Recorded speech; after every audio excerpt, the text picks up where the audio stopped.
Fica quieta aí. Você não devia ter visto nada disso. Foi o que meu marido sussurrou enquanto fechava o porta-malas do carro sobre mim, deixando apenas uma fresta de luz entrando.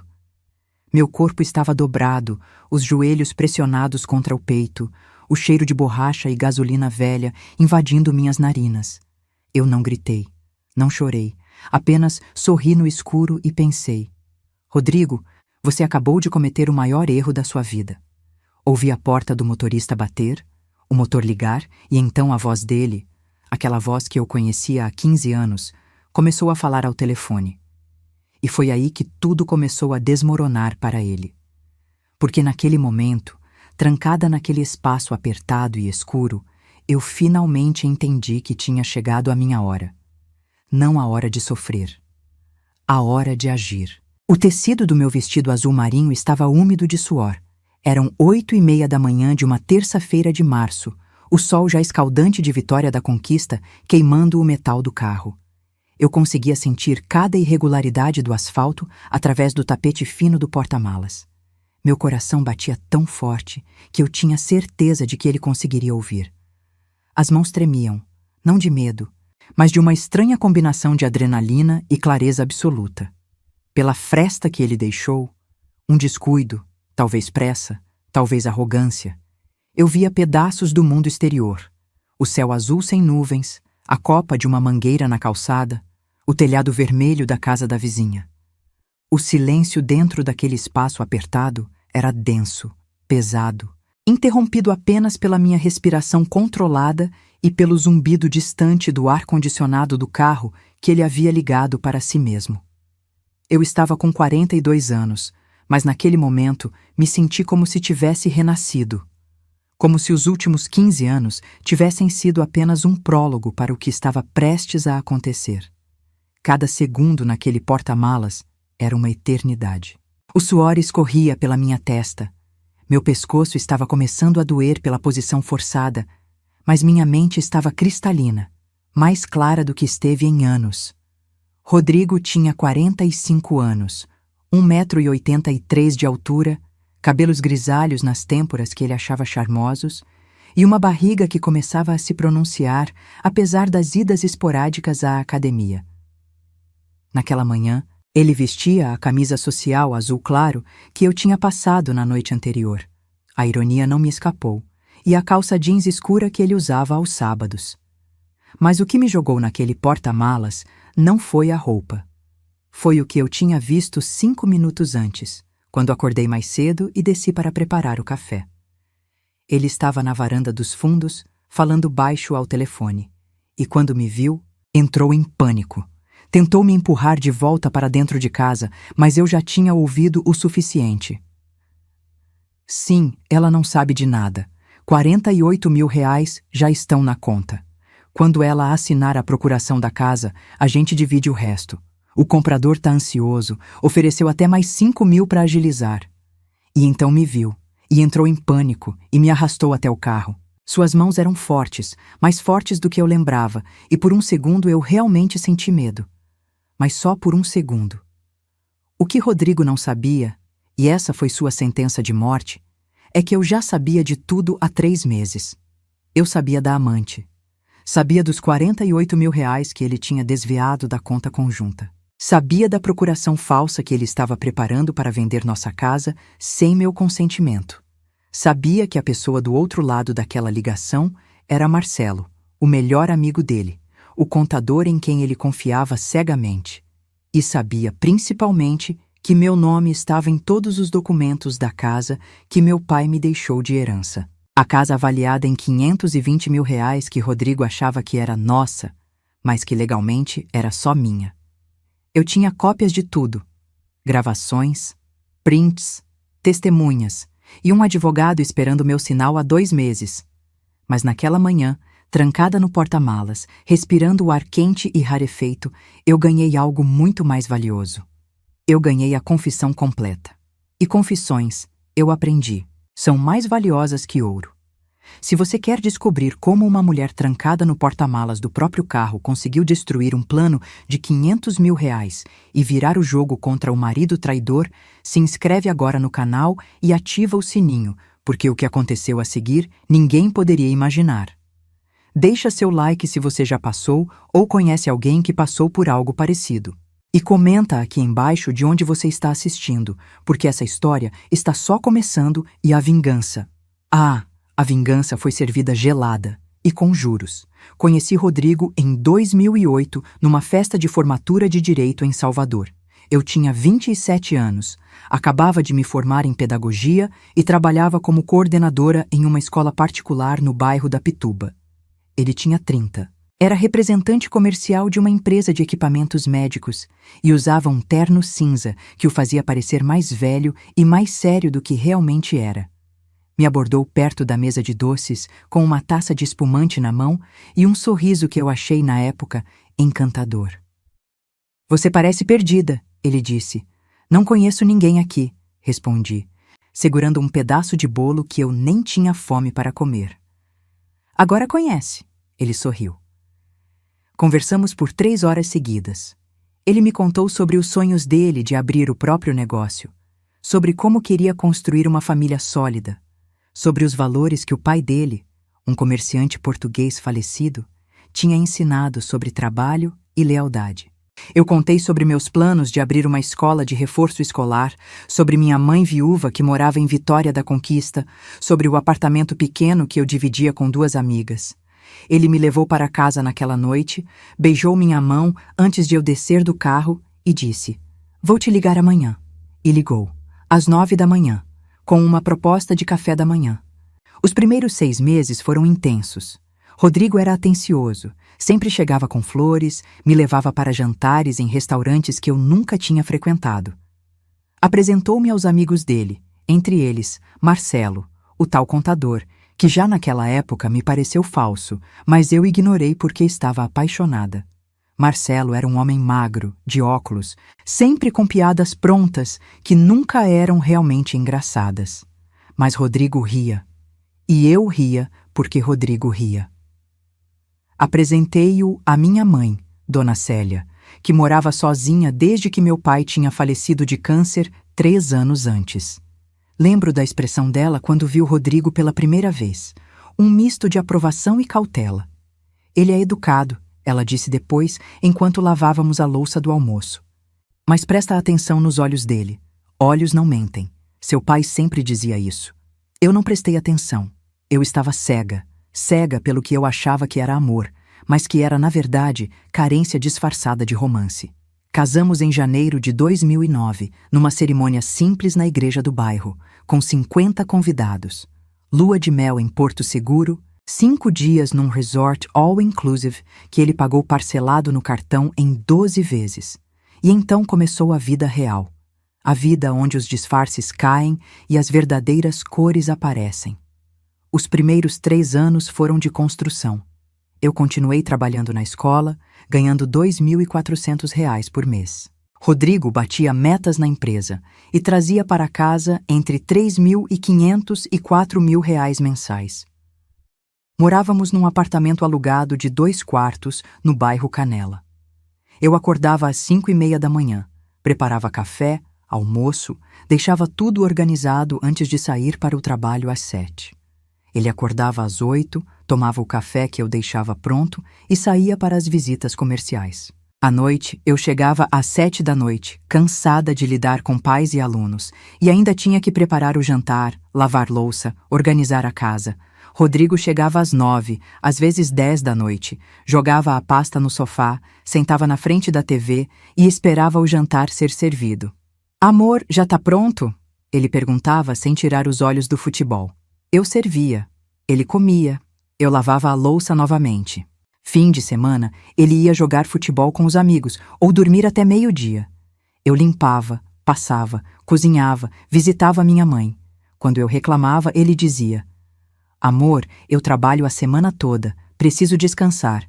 E eu engolia, sempre engolia. Em 2012, meu pai, que tinha morrido em 2005, finalmente teve a herança liberada após anos de inventário complicado. Era uma casa térrea de 3 quartos em Vitória da Conquista, no bairro Candeias, avaliada na época em R$ 280 mil. A casa tinha um quintal grande, piso de cerâmica vermelha, paredes brancas que precisavam de pintura, mas estrutura sólida. Como eu era filha única, a casa veio toda para mim. Meu pai tinha deixado tudo especificado em testamento. Lembro do dia em que contei para Rodrigo. Estávamos jantando e eu, empolgada, disse: "Amor, saiu o inventário. A casa é minha agora." Ele parou de mastigar, me olhou com aqueles olhos castanhos que minha mãe tinha me alertado para observar e disse: "Nossa, que legal. Isso significa que agora somos donos de uma casa." Eu sorri, mas algo dentro de mim estremeceu. "Tecnicamente, a casa está no meu nome", eu disse, tentando manter o tom leve. "Mas a gente é casado, então é nosso, né?" Ele respondeu, voltando a comer como se o assunto estivesse encerrado. "Na verdade, como foi herança?" "Daniela, a gente é um casal. O que é seu é meu. Ou você não confia em mim?" Aquela pergunta. Aquela maldita pergunta que ele usaria como arma pelos próximos anos. Eu não corrigi. Deveria ter corrigido. Deveria ter dito: "Não, a casa é minha, e ponto final." Mas não disse. Nos anos seguintes, usamos a casa de Vitória da Conquista como fonte de renda extra. Alugamos por R$ 1.200 mensais para um casal de professores, e esse dinheiro entrava na conta conjunta que tínhamos aberto. Mas foi Rodrigo quem começou a gerenciar essa conta. "Deixa que eu cuido disso, amor. Você já trabalha demais. Fica tranquila que eu organizo tudo direitinho", ele disse, com aquele sorriso que eu achava protetor, mas que era, na verdade, manipulador. E eu, boba, acreditei que era cuidado. Na verdade, era controle. Ele parou de mostrar os extratos. Quando eu perguntava sobre o dinheiro do aluguel, ele dizia: "Tá guardado para emergências. A gente nunca sabe quando vai precisar. Aqui emergências eu nunca descobri. Ou melhor, descobri depois." Em 2015, a empresa onde ele trabalhava fechou uma filial regional e Rodrigo foi demitido junto com outros 20 funcionários. Foram 8 meses de desemprego. 8 meses em que eu segurei a casa sozinha com meus R$ 2.400, mais o aluguel da casa da herança. 8 meses em que ele dormia até tarde, dizia que estava procurando oportunidades, mandando currículos, fazendo entrevistas, mas na verdade passava o dia na casa de Marcelo, bebendo cerveja e reclamando da vida, do governo, da economia, de tudo menos dele mesmo. Quando finalmente conseguiu outro emprego, em 2016, foi com um salário menor, R$ 2.800. Mas ele começou a fazer bicos como autônomo, vendendo equipamentos por fora, sem nota fiscal, sem declarar. "Agora vai, amor, agora a gente vai decolar. Vou fazer uma grana extra, você vai ver", ele dizia, esfregando as mãos. E eu acreditava, sempre acreditava, porque eu queria acreditar, porque a alternativa era admitir que eu tinha escolhido errado. Em 2018, minha mãe teve um AVC. Ficou 3 meses internada, 2 na UTI, lutando entre a vida e a morte. Eu ia e voltava de Salvador para Vitória da Conquista todo fim de semana. Um trajeto de 6 horas de ônibus, porque não tínhamos dinheiro para passagem de avião toda semana. Rodrigo foi me visitar uma vez. Uma única vez. "Amor, não posso perder trabalho agora, você entende, né? A situação tá apertada, mas manda um beijo para Dona Célia", ele disse. Do conforto do nosso sofá. Eu entendi. Sempre entendi. Sempre perdoei. Sempre engoli. Engoli até meu estômago revirar. Minha mãe sobreviveu, mas ficou com sequelas. Lado direito parcialmente comprometido, dificuldade na fala, precisava de acompanhamento constante. Fisioterapia 3 vezes por semana, remédios caros que não entravam na farmácia popular. "A gente pode usar o dinheiro da conta conjunta", eu sugeri, numa noite em que voltei de Vitória da Conquista exausta. "Aquele dinheiro é para emergências, não para ficar gastando com isso", ele respondeu, sem tirar os olhos da TV. "Mas minha mãe..." "Daniela, ela tem aposentadoria, um salário mínimo. Ela se vira. Todo mundo se vira." Eu olhei para ele. Realmente olhei. E naquele momento, vi um estranho. Não o homem que eu tinha conhecido. Não o homem que tinha jurado me amar na doença e na saúde. Um estranho egoísta e cruel. Mas eu não disse nada. Apenas levantei e fui para o quarto. Eu paguei tudo do meu salário. R$ 3.200 em tratamentos nos 6 meses seguintes. Eu cortei o cabelo em casa. Parei de comprar roupa. Levava marmita para o trabalho. Rodrigo continuou jantando fora com Marcelo toda sexta-feira. Churrascaria, cerveja importada. É networking, amor. Tenho que manter contatos. Em 2020, durante a pandemia, eu finalmente tive um pouco de alívio financeiro. Ganhei uma promoção na escola, passei a ganhar R$ 3.400. A casa de Vitória da Conquista teve o aluguel reajustado para R$ 1.700. Nosso apartamento em Salvador custava R$ 1.300 de aluguel. Tínhamos, no papel, condições de viver confortavelmente. Pagar as contas, sobrar um pouco, até viajar de vez em quando. Mas Rodrigo começou a chegar tarde. Muito tarde. 2, 3 da manhã. Trabalho, amor. Cliente difícil. Reunião que se estendeu. Perfume diferente na camisa. Manchas de batom que ele dizia serem de cliente que me abraçou na despedida. Eu questionava. Ele revertia com maestria. Você tá louca? Você tá me acusando de traição? Depois de tudo que eu faço por você? Depois que eu sustento essa casa? Mas eu também sustento. Você acha que seu saláriozinho paga alguma coisa?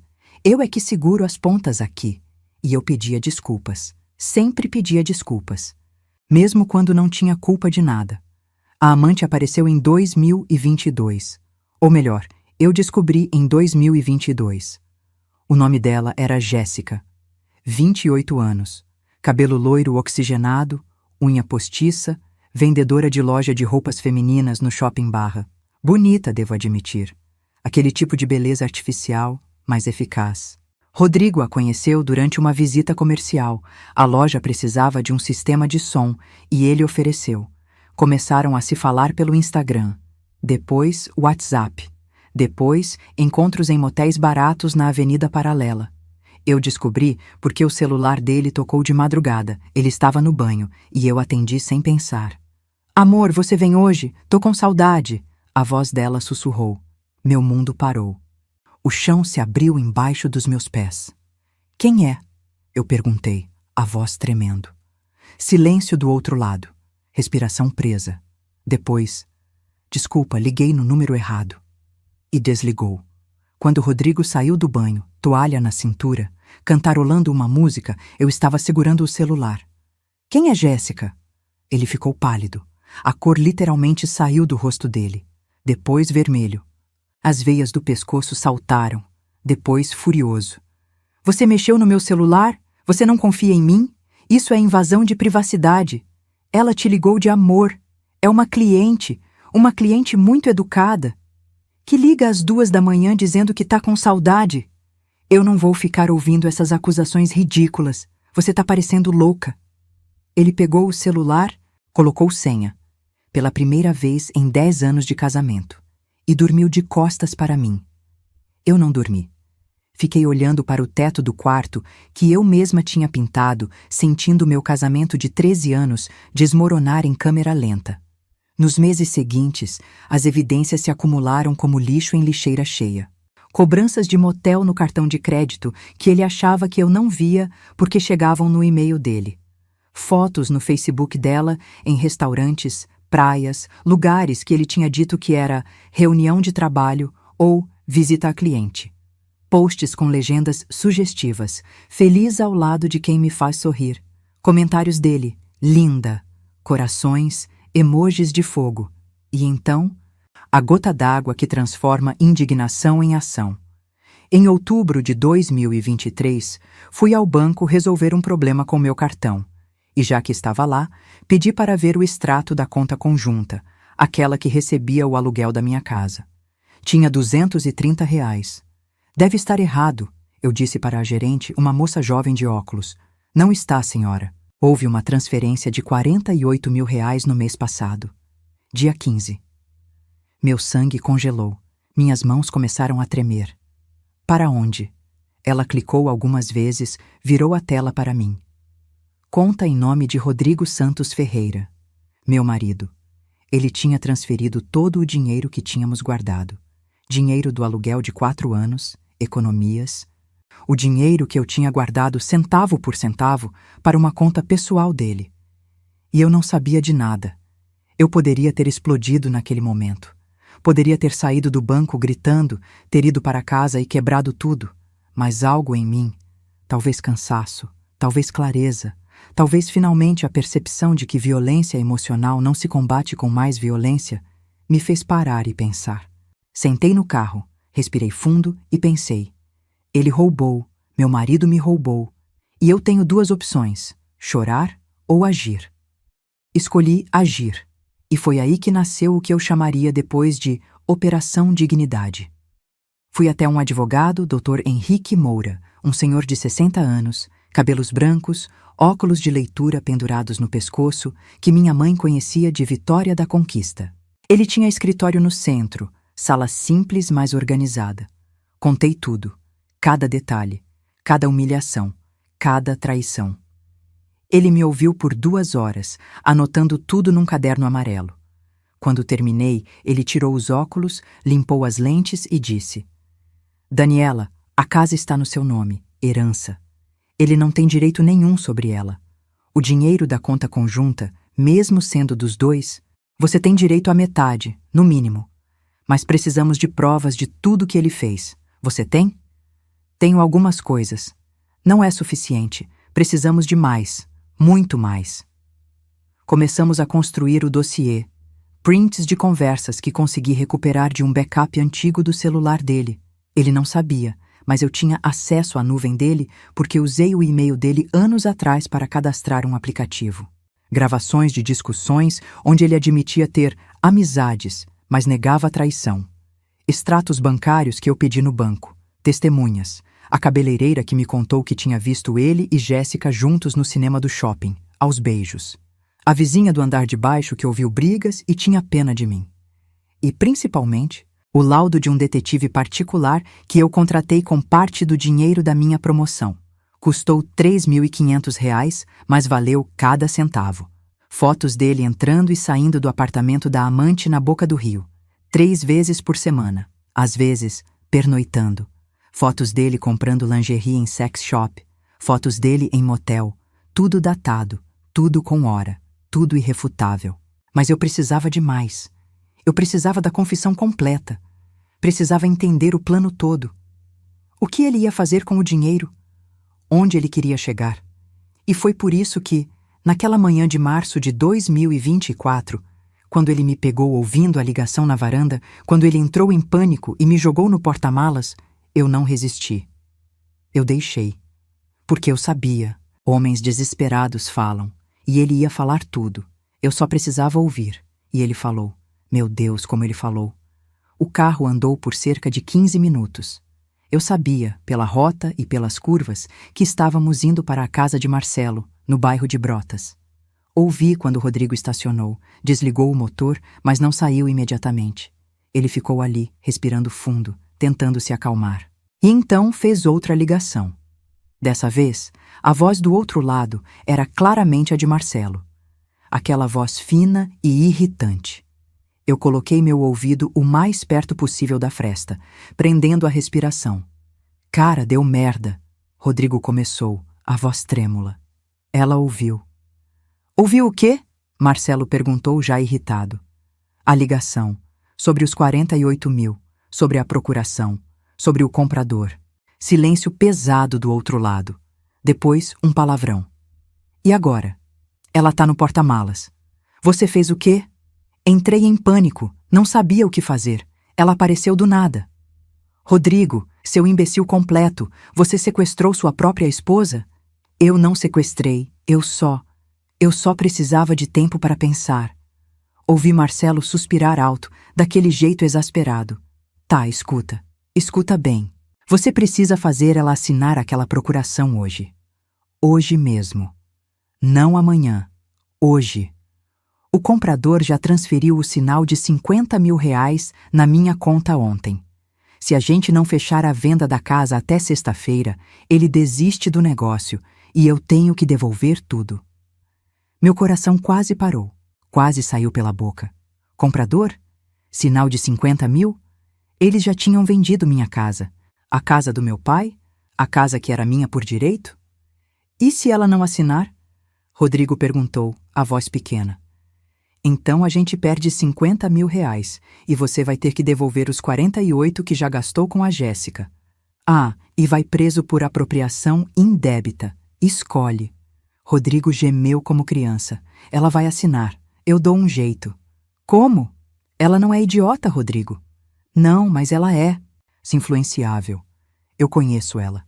Ela acredita em tudo que eu falo. Sempre acreditou. Naquele momento, trancada naquele porta-malas escuro, suando, com o corpo doendo, ouvindo meu marido de 15 anos dizer que eu acreditava em tudo, que era burra o suficiente para assinar minha própria sentença, eu senti algo que nunca tinha sentido antes. Não era raiva, não era tristeza.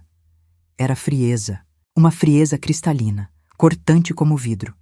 Eu me tornei gelo, e gelo não chora, gelo não implora, gelo quebra, e eu ia quebrar ele. E depois? Marcelo perguntou. Depois que você vender a casa, o que você vai fazer com ela? Com a Daniela? Já falei. Vou pedir o divórcio. Falar que a gente não tem mais nada a ver, que o casamento acabou há muito tempo, que a gente tá junto só por conveniência. Ela fica com nada. A casa vendida, o dinheiro sumido, e eu sumo com a Jéssica. Para onde?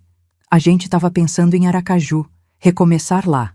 A Jéssica tem família lá, uma tia que tem uma pousada. A gente pode trabalhar lá um tempo, juntar dinheiro, depois abre um negócio próprio. E os 520 mil da casa? Metade para você pelos serviços prestados. 260 mil para mim.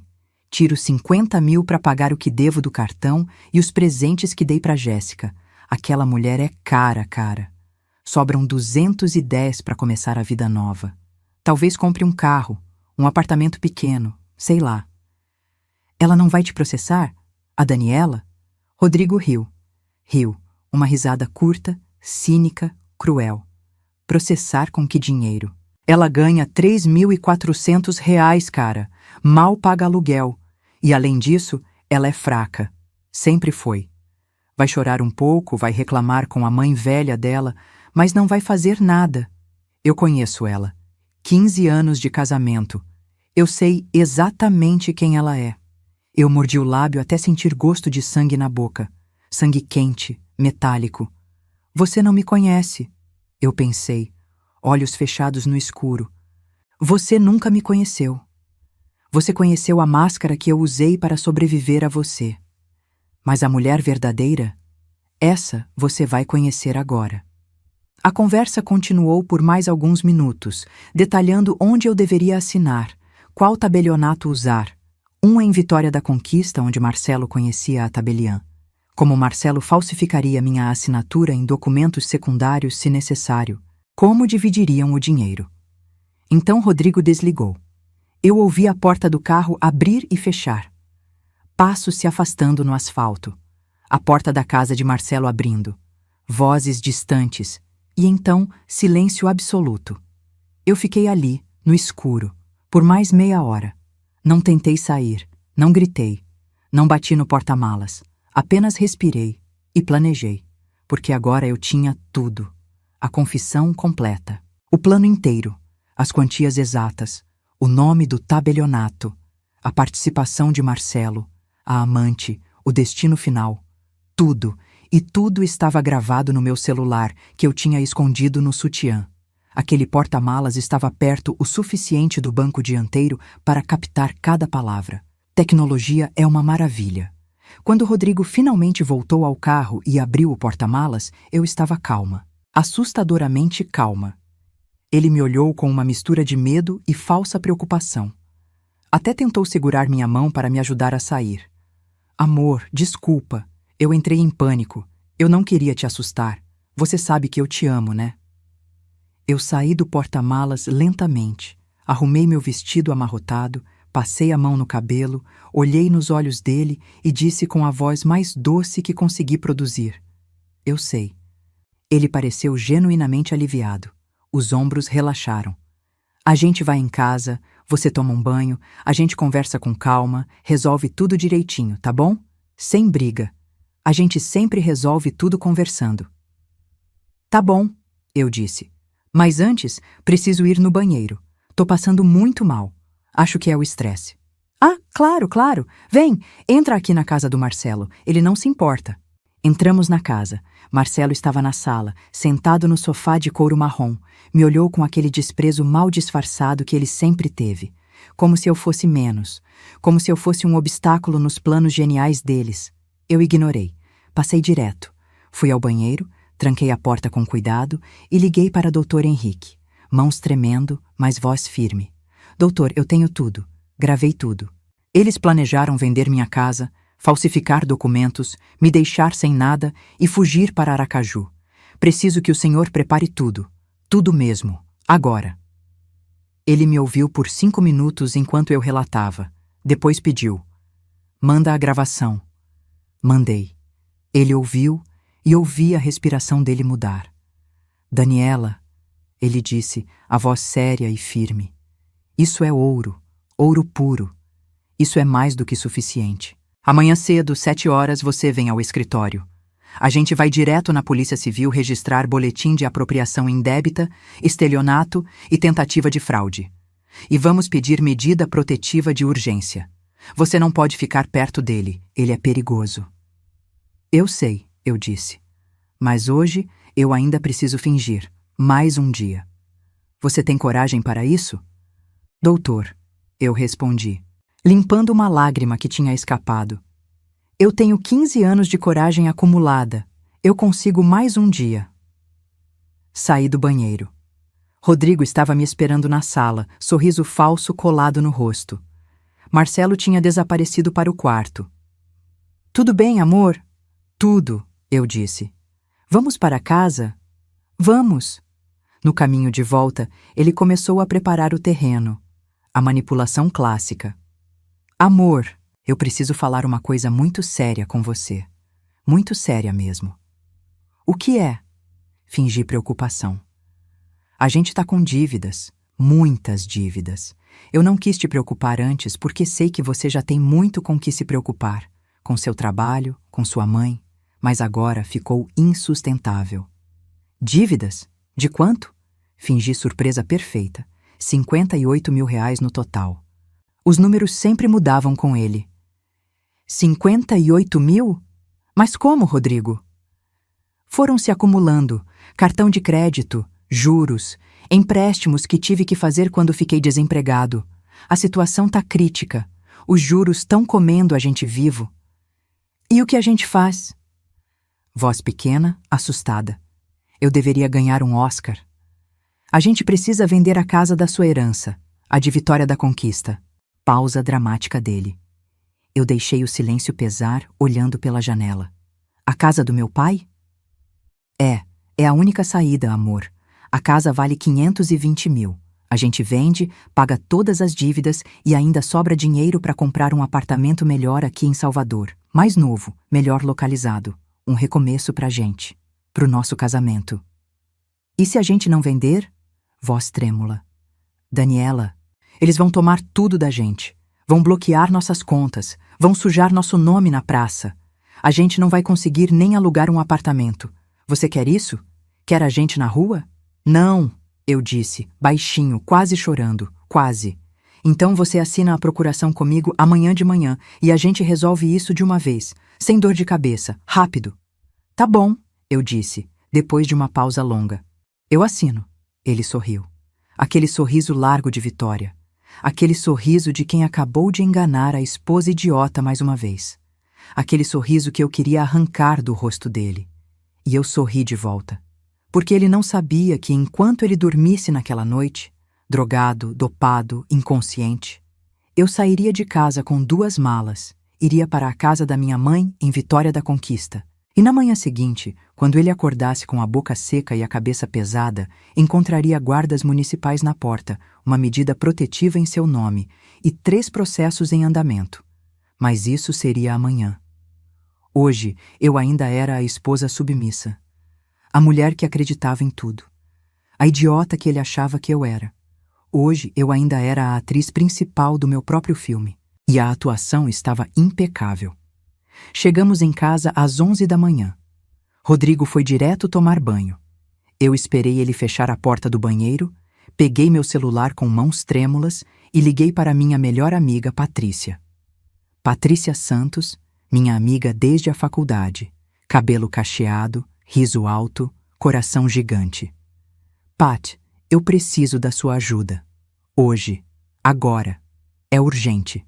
Ela ouviu tudo em 15 minutos. Cada palavra, cada detalhe sórdido, cada traição, cada plano. Filho da mãe, ela sussurrou, voz cheia de raiva contida. Esse desgraçado, esse maldito. Daniela, eu vou matar ele. Não, eu preciso que você me ajude de outra forma. Como? Você pode vir me buscar às 2 da manhã? Eu vou aí agora. Não, Pat, eu preciso que ele ache que tá tudo normal. Tudo absolutamente normal. 2 da manhã. Você estaciona na esquina, farol apagado. Eu levo 2 malas e saio. E se ele acordar? Ele não vai acordar. Eu vou colocar 3 comprimidos de Rivotril na cerveja dele no jantar. Daniela. Pat, eu preciso disso. Eu preciso sair dessa casa essa noite. Amanhã de manhã começa a guerra. Mas hoje eu preciso de paz e de você. Eu vou estar lá. 2 da manhã. Pode contar comigo. E foi exatamente o que eu fiz. No jantar, preparei o prato preferido dele. Lasanha de frango com molho branco, aquela receita que levava 2 horas para fazer. Coloquei amor em cada camada. Amor e Rivotril. Servi com uma cerveja Heineken bem gelada. A preferida dele, já com os 3 comprimidos dissolvidos. Ele comeu, bebeu, elogiou. Amor, essa lasanha tá perfeita. Você cozinha tão bem. Eu tenho sorte de ter você. Eu sorri. Obrigada, amor. Ele falou sobre como ia ser bom resolver essas dívidas, sobre os planos para o apartamento novo, sobre como a vida ia melhorar. Eu assentia, sorria, concordava. Às 9 da noite, ele já estava roncando no sofá, boca aberta, controle remoto caído no chão. Às 10, eu o acordei gentilmente e pedi para ele ir para a cama. Amor, eu tô morto de cansaço. Foi um dia pesado. Vou dormir já. Vai, meu bem. Descansa. Amanhã a gente resolve tudo. Ele subiu cambaleando, caiu na cama e apagou. Eu esperei 15 minutos. Quando os roncos ficaram regulares, profundos, eu comecei. Às 10h30, eu comecei a fazer as malas. 2 malas médias. Roupas essenciais, não todas, só o necessário. Não podia parecer que eu estava fugindo. Documentos, todos os documentos importantes, certidão de nascimento, RG, CPF, carteira de trabalho, diploma, título de propriedade da casa, extratos bancários, prints, pendrive com as gravações, joias que minha mãe tinha me dado, brincos de ouro, colar de pérolas, anel de formatura, fotos de família que eu não podia deixar para trás. O álbum de casamento. Não por nostalgia, mas porque tinha fotos da minha família que eu amava. 2 malas médias. Tudo que realmente importava cabia ali. Engraçado como 15 anos de vida cabem em 2 malas quando você finalmente entende o que realmente tem valor. Às 2 da manhã, eu dei uma última olhada no apartamento que tinha sido minha casa por 15 anos. Cada cômodo tinha uma memória. A cozinha, onde eu tinha preparado milhares de refeições que ele mal agradecia. A sala onde eu tinha assistido 1000 filmes sozinha enquanto ele saía com os amigos. O quarto onde eu tinha chorado tantas noites, silenciosamente, para ele não ouvir. E então olhei para Rodrigo, dormindo pesadamente na cama, boca aberta, travesseiro com marca de baba, roncando alto, e senti. Nada, absolutamente nada, nem raiva, nem amor, nem pena, nada, vazio completo, e foi libertador. Adeus, eu sussurrei, ainda parada na porta do quarto. Espero nunca mais te ver na vida, que você tenha exatamente a vida que merece. Saí pela porta da frente, tranquei tudo com cuidado, deixei as chaves na caixinha de correio. Ele ia precisar delas, mas não ia me procurar para pegar. Desci as escadas de concreto em silêncio, sandálias na mão para não fazer barulho. Patrícia estava esperando na esquina. Carro preto, motor ligado, farol apagado como eu tinha pedido. Quando me viu, ela desceu e me abraçou forte. Você conseguiu. Consegui. Joguei as malas no banco de trás. Entrei no banco da frente e disse: Vamos. Vitória da Conquista? Vitória da Conquista. Pra casa da minha mãe, pra casa do meu pai, pra minha casa. 6 horas de viagem pela BR-116, eu dormi pela primeira vez em meses um sono sem pesadelos, sem sobressaltos, sem medo. Patrícia dirigiu a noite toda. Parou uma vez para abastecer e tomar café. Quando acordei, o sol estava nascendo sobre o sertão baiano, e eu estava a 20 minutos de casa. Na manhã seguinte, acordei na cama da minha infância, no quarto que meu pai tinha pintado de amarelo quando eu tinha 12 anos. Minha mãe preparou café. Pão francês, manteiga, queijo coalho, café passado na hora. Ela sentou na minha frente, segurou minhas mãos com aquelas mãos de 68 anos, cheias de história e sabedoria, e disse: Você fez a coisa certa, minha filha. A única coisa possível. Eu sei, mãe, mas dói. Vai doer ainda. Vai doer muito, mas vai passar. Tudo passa, e você vai ficar mais forte. Eu espero. Eu sei. Sua avó sempre dizia: tempestade não dura para sempre. E você, minha filha, é mais forte que qualquer tempestade. Às 8h30 da manhã, estava no escritório do Dr. Henrique. Ele tinha preparado tudo durante a noite. 3 processos grossos, cada um com pelo menos 50 páginas. Um de apropriação indébita pelos R$ 48 mil. Um de estelionato e tentativa de fraude pela venda não autorizada da casa. E um de divórcio litigioso com pedido de indenização por danos morais no valor de R$ 50 mil. Assinei tudo sem hesitar. Minha assinatura nunca foi tão firme. Quanto tempo até ele ser notificado? Os oficiais de justiça já estão a caminho do endereço dele em Salvador, em cerca de 2 horas no máximo. Eu sorri. Pela primeira vez em meses, um sorriso genuíno. Perfeito. Absolutamente perfeito. Rodrigo foi notificado às 11 horas da manhã. Eu sei exatamente porque ele me ligou 17 vezes seguidas. Eu não atendi nenhuma. Deixei o telefone vibrando na mesa enquanto tomava chá de camomila com minha mãe. Na 18ª ligação, atendi. Coloquei no viva-voz para minha mãe ouvir. Daniela, que porra é essa? A polícia tá aqui na porta. Tem oficial de justiça, tem processo, que caralho tá acontecendo? É exatamente o que você tá lendo aí, Rodrigo. 3 processos. Apropriação indébita, estelionato, divórcio. Você tá louca? Você enlouqueceu? Apropriação indébita? Estelionato? Eu sou seu marido. Você é um ladrão. Você roubou R$ 48 mil de uma conta conjunta. Você planejou vender minha casa sem meu consentimento, falsificar minha assinatura e fugir com sua amante para Aracaju. Você admitiu tudo isso numa conversa que eu gravei. Cada palavra. Sua e do Marcelo. Silêncio do outro lado. Um silêncio tão profundo que eu ouvi o coração dele batendo pelo telefone. Depois, você? Você gravou? A voz dele quebrou. Gravei. Cada palavra. Cada plano. Cada detalhe. E já entreguei cópia para meu advogado, para a polícia. E tenho outra cópia guardada em lugar seguro. Ah, e também tenho as fotos que um detetive particular tirou de você entrando e saindo do apartamento da Jéssica, 3 vezes por semana. Quer ver? Daniela, você não pode fazer isso comigo. Agora ele estava gritando. Eu posso, e fiz. Ah, e mais uma coisa. A casa da herança está bloqueada. Você não pode vender. Você tentou fraudar a procuração. Crime.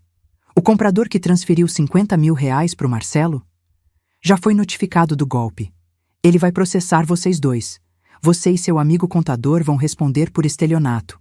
Pode chamar um advogado. Um bom. Vai precisar. Ele começou a gritar, a ameaçar, a xingar, a chorar. Tudo ao mesmo tempo. Daniela, pelo amor de Deus, a gente pode conversar. A gente sempre conversou. Por favor. Eu posso explicar tudo. Não temos nada para conversar. Não mais. Ah, e outra coisa importante. Medida protetiva de urgência foi deferida pelo juiz há 1 hora. Você não pode chegar perto de mim. 300 metros de distância mínima. Se chegar, se me ligar, se mandar mensagem, você vai preso na hora. Entendeu? Tchau, Rodrigo. Tenha uma ótima vida. Você merece tudo que vai receber. Desliguei. Bloqueei o número. E então, finalmente, eu chorei. Chorei muito. Sentada na cozinha da casa do meu pai, minha mãe segurando minha cabeça contra o peito dela, eu chorei. Não por ele, não pelo casamento, mas por mim, pelos 15 anos perdidos, pelas humilhações engolidas em silêncio, pelo amor desperdiçado em quem não merecia, pelas versões de mim que eu tive que matar para sobreviver. Chorei até não ter mais lágrimas.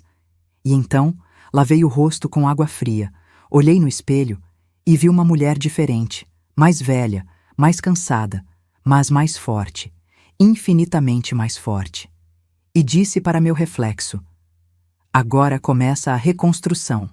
Os 3 meses seguintes foram uma montanha-russa jurídica intensa.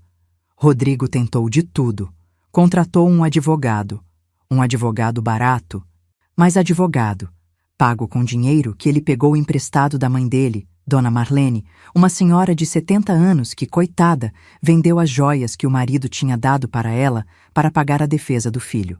Ela realmente acreditou nas mentiras dele. Ele alegou que o dinheiro da conta conjunta era dele por direito, que a gravação era ilegal porque eu não tinha avisado que estava gravando, que eu tinha armado tudo, que eu era uma mulher vingativa e manipuladora. O juiz, um homem de 50 e poucos anos, cabelos grisalhos, expressão séria, não acreditou em nenhuma palavra. A gravação foi feita em legítima defesa de direito próprio. Dr. Henrique argumentou na audiência, voz firme e clara. A autora estava sendo vítima de um crime em andamento. Ela tinha não apenas o direito, mas o dever de se proteger. O juiz concordou com a cabeça. Procedente. A gravação é aceita como prova. Os R$ 48.000 foram bloqueados na conta de Rodrigo, ou melhor, o que sobrou deles. Ele tinha gastado 22.000 em presentes para Jéssica, joias, roupas, uma viagem para Porto de Galinhas, férias, jantares caros em restaurantes que ele nunca me levou. Restavam 26.000 e alguns trocados. Ainda assim, o juiz determinou que ele devolvesse os 48.000 inteiros, com juros de 1% ao mês e correção monetária, num prazo de 6 meses. De onde eu vou tirar esse dinheiro, Excelência? Ele chorou na audiência, realmente chorou na frente de todo mundo. Deveria ter pensado nisso antes de roubar sua esposa, Sr. Rodrigo. O juiz respondeu, seco, sem olhar para ele. Marcelo, o contador, o melhor amigo, se viu em maus lençóis. Muito maus. O comprador da casa, um empresário de São Paulo chamado Roberto Fonseca, dono de uma rede de farmácias, ficou absolutamente furioso ao descobrir que tinha sido enganado, que tinha transferido R$ 50.000 para a conta de um golpista. Eu quero meu dinheiro de volta. Imediatamente! E quero esses 2 na cadeia! Roberto contratou advogados caros, advogados de escritório grande e processou Marcelo e Rodrigo solidariamente. Marcelo não tinha como devolver os 50.000. Tinha gastado 30.000 em reformas no próprio apartamento. Cozinha nova, banheiro novo, piso de porcelanato, achando que o golpe ia dar certo, que ia ficar rico. Roberto conseguiu na justiça o bloqueio e posterior leilão do apartamento de Marcelo para pagar a dívida. Marcelo perdeu tudo e ainda respondeu processo criminal por estelionato. Pena prevista: 2 a 5 anos de reclusão. A amizade de 20 anos entre Rodrigo e Marcelo terminou numa troca de acusações patéticas em tribunal. Foi ideia dele! Marcelo gritou, apontando para Rodrigo. Ele me procurou, ele planejou tudo. Foi você quem sugeriu falsificar a assinatura. Você que conhecia o tabelião, você que fez tudo. Rodrigo gritou de volta, vermelho de raiva. Eu assisti à audiência de longe, sentada na última fila do tribunal, braços cruzados, sem dizer absolutamente nada, apenas observando 2 ratos traírem um ao outro num barco afundando. Foi quase poético. Jéssica, a amante loira, desapareceu assim que o escândalo estourou nas redes sociais. Sim, porque alguém, Não fui eu, juro, mas também não investiguei quem foi. Postou a história toda num grupo de fofoca de Salvador. Em 2 dias, estava em todo lugar. Jéssica bloqueou Rodrigo em tudo: WhatsApp, Instagram, Facebook, telefone, deletou todas as redes sociais, mudou de número. Ele tentou procurá-la desesperadamente. Foi até a loja de roupas onde ela trabalhava no shopping. Ela pediu demissão há 2 semanas, a gerente disse. Não sabemos para onde foi, não deixou contato.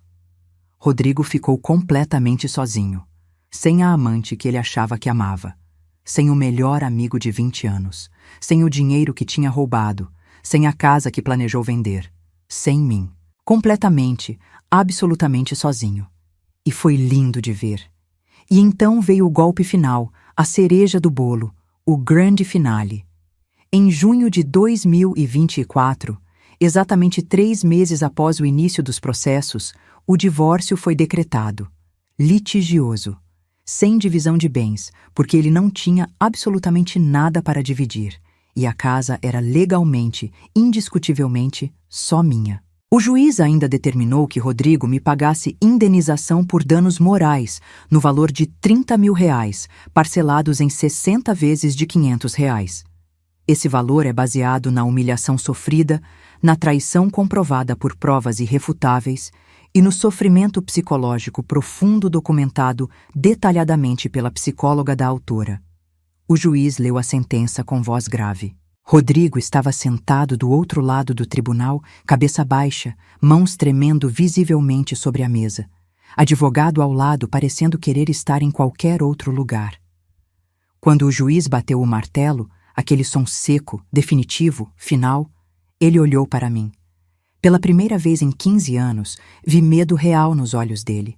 Não raiva, não arrogância, medo puro, genuíno, profundo. Porque ele finalmente entendeu. Finalmente caiu a ficha. Ele tinha perdido absolutamente tudo. E eu tinha vencido. Completamente. Mas a vingança ainda não estava completa. Havia uma última coisa que eu precisava fazer. Uma última humilhação pública que ele merecia. Uma última lição que precisava ser ensinada. Em agosto, 2 meses após o divórcio ser decretado, Rodrigo conseguiu meu novo número. Provavelmente através da mãe dele, que tinha mantido contato esporádico com minha mãe, mandando mensagens pelo WhatsApp perguntando como eu estava. Daniela, ele disse quando ligou, a voz quebrada e reconhecível. Eu preciso falar com você, pessoalmente. Por favor. Rodrigo, você tem medida protetiva. Não pode falar comigo. Isso é violação. Você quer ir preso? Por favor, só uma vez, só dessa vez, eu imploro, eu realmente imploro, preciso te ver. Algo na voz dele, desespero absoluto, puro, cru, me fez aceitar. Não por pena, mas por curiosidade mórbida. Eu queria ver com meus próprios olhos o que eu tinha feito. Tá bom. Na Praça Central de Vitória da Conquista. 12h. Lugar público, cheio de gente. E eu levo uma amiga comigo como testemunha. Tudo bem? Tudo bem. Obrigado. Muito obrigado por aceitar. Cheguei à praça com Patrícia, 12h de uma quarta-feira ensolarada. A praça estava cheia. Crianças brincando, idosos sentados nos bancos, vendedores ambulantes. Rodrigo já estava lá, sentado sozinho num banco embaixo de uma árvore de flamboyant. Quando me viu, levantou rapidamente. Ele tinha emagrecido pelo menos 15 quilos. Os cabelos estavam desgrenhados, grisalhos demais para a idade, a barba por fazer há dias, a roupa amarrotada, uma camisa polo desbotada e uma calça jeans velha. Parecia ter envelhecido 20 anos em 3 meses. Daniela, ele disse, voz tremendo visivelmente. Obrigado por vir. Muito obrigado mesmo. Eu não esperava que você aceitasse. Fala logo o que você quer. Eu tenho coisas importantes para fazer. Ele respirou fundo, as mãos tremendo. Eu errei. Errei muito. Errei absurdamente. Eu fui um idiota completo, um imbecil, um monstro. Eu te tratei mal durante anos, te roubei, te traí, te humilhei. Eu não tenho desculpa nenhuma, nenhuma. Realmente não tem, mas eu tô pedindo. Eu tô implorando de joelhos se for preciso. Me perdoa. Me dá uma única chance de consertar tudo. A gente pode recomeçar do zero. Eu vou mudar. Eu juro por Deus que eu vou mudar. Eu vou ser o homem que você sempre mereceu. Eu olhei para ele. Realmente olhei com atenção. E vi um homem completamente destruído. Um homem que tinha perdido literalmente tudo porque achou que era mais esperto que todo mundo. Um homem que tinha apostado alto na minha fraqueza, na minha submissão, na minha passividade e perdeu tudo. Rodrigo, eu disse calmamente, voz firme. Você quer saber a verdade? Eu te perdoo. Ele ergueu os olhos rapidamente, esperançoso, quase sorrindo. Eu te perdoo porque guardar raiva, guardar rancor, guardar ódio é pesado demais. É um peso que eu não quero carregar nunca mais. E eu não quero carregar você comigo pelo resto da vida. Então sim, eu perdoo. Mas perdoar não significa voltar. Não significa esquecer. Não significa fingir que nada aconteceu. E definitivamente não significa dar uma segunda chance para quem destruiu a primeira com tanta crueldade. Perdoar significa que eu estou em paz com o que aconteceu. Significa que eu aceitei que você é quem você é. E significa que eu estou seguindo em frente, sem você, sem olhar para trás, sem arrependimento nenhum. Ele começou a chorar abertamente. Ali, no meio da praça, na frente de dezenas de pessoas que pararam para observar, na frente de todo mundo. Lágrimas escorrendo pelo rosto, soluços saindo do peito.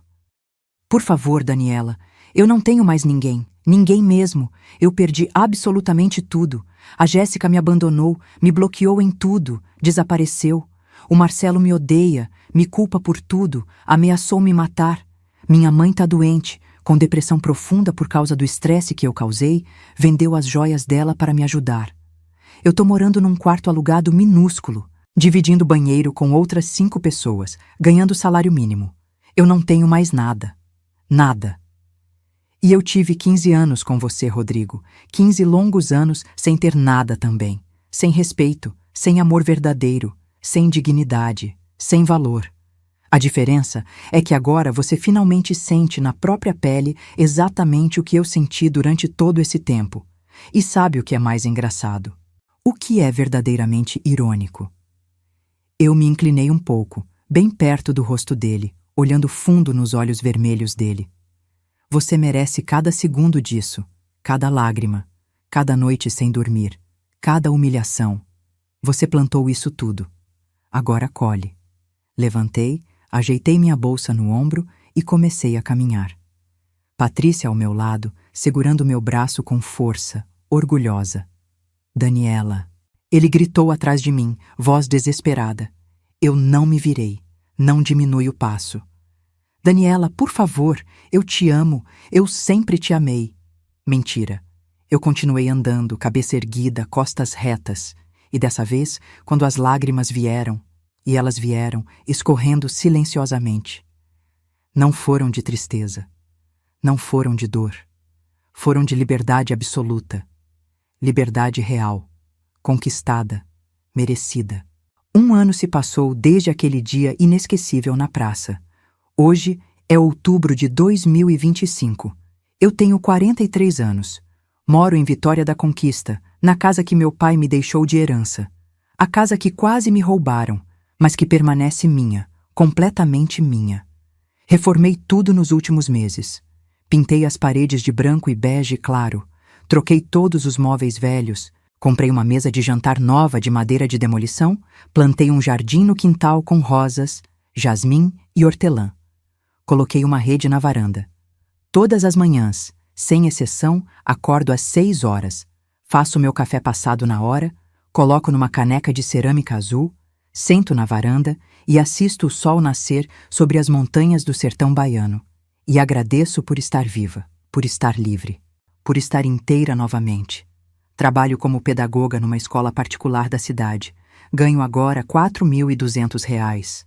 Consegui uma promoção significativa no ano passado, quando implementei um novo programa de leitura que aumentou as notas dos alunos. Aos sábados pela manhã, dou aulas de reforço escolar gratuito para crianças carentes do bairro na sala da minha casa. É meu jeito de retribuir as bênçãos imensas que recebi, de devolver ao universo um pouco do que ganhei. Perdi 23 quilos nos últimos meses, não por dieta restritiva ou academia puxada, mas porque finalmente consegui voltar a comer sem a angústia constante apertando meu estômago, sem o nó na garganta que me acompanhou por anos. Deixei o cabelo crescer até os ombros. Voltei a usar batom vermelho que eu adorava aos 20 anos. Comprei roupas coloridas que me fazem sentir bonita, viva, presente. Não para impressionar ninguém. Não para conquistar ninguém. Para mim mesma. Só para mim. Minha mãe, Dona Célia, mora comigo permanentemente agora. Ela se recuperou completamente do AVC, surpreendendo todos os médicos. Faz fisioterapia 2 vezes por semana, caminha todas as manhãs na praça e voltou a cozinhar. O que é absolutamente maravilhoso, porque eu sentia uma saudade imensa da comida dela, do tempero especial dela, do amor que ela coloca em cada prato. Toda quinta-feira, sem falta, a gente faz bolo de fubá ou bolo de cenoura juntas e assiste novela das 9. É simples, é tranquilo, é incrivelmente feliz. Patrícia continua sendo minha melhor amiga, minha irmã de coração.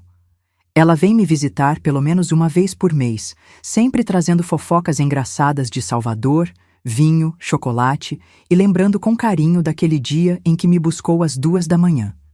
Melhor decisão da sua vida inteira, ela sempre diz, erguendo a taça. Melhor decisão da minha vida, eu concordo, batendo minha taça na dela. Conheci um homem há 3 meses. Antônio Cardoso, 52 anos, viúvo há 5, dono de uma livraria charmosa no centro histórico da cidade. A gente se conheceu porque eu ia lá toda semana comprar livros. Eu tinha voltado a ler, algo que tinha abandonado completamente durante o casamento. Ele começou a separar títulos que achava que eu ia gostar, deixava numa pilhinha com meu nome. Um dia, me convidou para um café na padaria do lado. Eu hesitei, mas aceitei. Foi gostoso. Leve, sem pressão. A gente se vê uma vez por semana para conversar, tomar café, trocar livros. Não sei se vai dar em alguma coisa romântica. E tá absolutamente tudo bem se não der. Porque eu aprendi a lição mais importante da minha vida.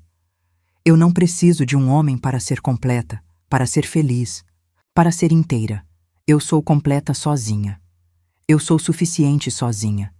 Mas se alguém quiser somar a minha vida, somar de verdade, com respeito, com amor, com reciprocidade, que seja alguém que realmente mereça estar ao meu lado. Rodrigo? Bem, sobre Rodrigo. Ele tentou recorrer de absolutamente todas as sentenças, perdeu todas, todas mesmo. Teve que vender o carro que tanto amava, um Honda Civic 2017, para pagar parte dos 26 mil que devia, mais os honorários do advogado. Trabalha hoje como vendedor numa loja de materiais de construção em Feira de Santana, ganhando um salário mínimo e meio, morando num quarto de pensão que custa R$ 500 por mês. A mãe dele, Dona Marlene, teve que vender a casa própria onde tinha vivido por 40 anos para ajudar a pagar as dívidas astronômicas que ele acumulou. Ela me ligou uma vez, 6 meses atrás, chorando compulsivamente no telefone, pedindo para eu ter piedade, ter compaixão do meu filho. Eu disse com toda a calma do mundo: Dona Marlene, com todo o respeito que a senhora merece, seu filho é um homem adulto de 46 anos. Ele sabia exatamente o que estava fazendo. Ele planejou, executou, mentiu. E ele tem que arcar completamente com as consequências dos próprios atos. Não sou eu quem colocou ele nessa situação. Foi ele mesmo. Ela desligou na minha cara, xingando. Nunca mais ligou. Nunca mais tentou contato. Jéssica. Descobri através de uma conhecida em comum no Instagram. Eu não procurei. A informação chegou até mim. Casou-se com outro homem apenas 6 meses depois de abandonar Rodrigo. Um advogado criminalista de Aracaju, bem-sucedido, 40 anos, BMW, casa na praia. Postam fotos incrivelmente felizes todos os dias. Viagens internacionais, restaurantes caros, festas, iates. Às vezes eu vejo essas fotos quando aparecem no feed e penso: ela não aprendeu absolutamente nada. Vai acontecer tudo de novo com ela. Mas não é problema meu. Não é minha responsabilidade. Cada um colhe o que planta. Marcelo perdeu literalmente tudo. O apartamento foi a leilão e vendido por menos da metade do valor de mercado. O registro no CRC, Conselho Regional de Contabilidade, foi cassado após investigação de conduta. Todos os clientes o abandonaram quando o escândalo se tornou público. Responde processo criminal que provavelmente vai resultar em pena de reclusão de 2 a 4 anos em regime semiaberto. Rodrigo e Marcelo não se falam mais. Dizem, ouvi de terceiros, que Marcelo o culpa por absolutamente tudo, que ameaçou processar Rodrigo por danos morais. E talvez esteja certo em culpar. Mas ambos eram adultos conscientes. Ambos escolheram deliberadamente o caminho da desonestidade, da ganância, da crueldade. Ambos pagaram, e continuam pagando, o preço justo. Tem dias difíceis ainda. Tem dias que ainda dói um pouco no peito. Tem manhãs que eu acordo e me pergunto se eu poderia ter feito algo diferente anos atrás. Se eu poderia ter salvado o casamento de alguma forma. Se os sinais estavam lá desde o início e eu simplesmente ignorei por medo de ficar sozinha. Mas aí eu paro, respiro fundo e lembro de uma coisa fundamental. Eu não tinha que salvar nada. Eu não era a bombeira do relacionamento. Eu não era responsável por consertar o que ele quebrou intencionalmente. Eu era a vítima. E vítimas não têm absolutamente nenhuma obrigação de salvar seus algozes, de perdoar de verdade, de dar segundas chances. Aprendi, com muita dor, mas com muita clareza, que perdoar não significa necessariamente reconciliar, que gentileza não é fraqueza, que educação não é passividade, que eu mereço, sempre mereci, respeito genuíno, amor verdadeiro e recíproco, dignidade absoluta em todas as relações. E se alguém não me dá isso, se alguém me diminui, me humilha, me trata como menos, eu não preciso ficar, eu não devo ficar. Tenho o direito sagrado de ir embora. Aprendi que recomeçar dói profundamente no início. Dói muito, arde, queima, mas não recomeçar, permanecer numa situação destrutiva, dói infinitamente mais. É uma dor lenta, constante, que mata aos poucos a alma. Se você chegou até aqui nessa história longa, se essa narrativa tocou seu coração de alguma forma, se você se identificou em algum momento dessa jornada difícil mas libertadora, deixe seu comentário aqui embaixo contando de onde você está assistindo, qual parte mais tocou você, se você já passou por algo parecido ou conhece alguém que passou. Compartilhe esse vídeo com aquela amiga, prima, vizinha, colega que precisa urgentemente ouvir essa mensagem vital. Que dignidade não se negocia nunca, que amor próprio vem sempre em primeiro lugar, que respeito é inegociável e que nunca, nunca é tarde para recomeçar, para se libertar, para renascer. Deixa seu like se essa história te inspirou de alguma forma. Se inscreve no canal e ativa o sininho das notificações para não perder as próximas histórias reais de superação, de vingança justa, de recomeço. Porque aqui nesse canal a gente não conta histórias vazias, histórias inventadas só para entretenimento superficial. A gente conta histórias reais, histórias que transformam vidas, que curam feridas antigas, que dão força, que lembram você de quem você realmente é no fundo da alma. Uma mulher forte, capaz, resiliente e absolutamente merecedora de todo o amor, de todo o respeito, de toda a felicidade do mundo. Um abraço apertado no seu coração, especialmente se você está passando por uma situação difícil agora. E lembre-se sempre, todos os dias ao acordar. Você é muito mais forte do que imagina. Você é muito mais corajosa do que pensa. E você merece muito mais do que está aceitando. Até a próxima história. E que Deus abençoe você com força, coragem e discernimento para tomar as melhores decisões para a sua vida.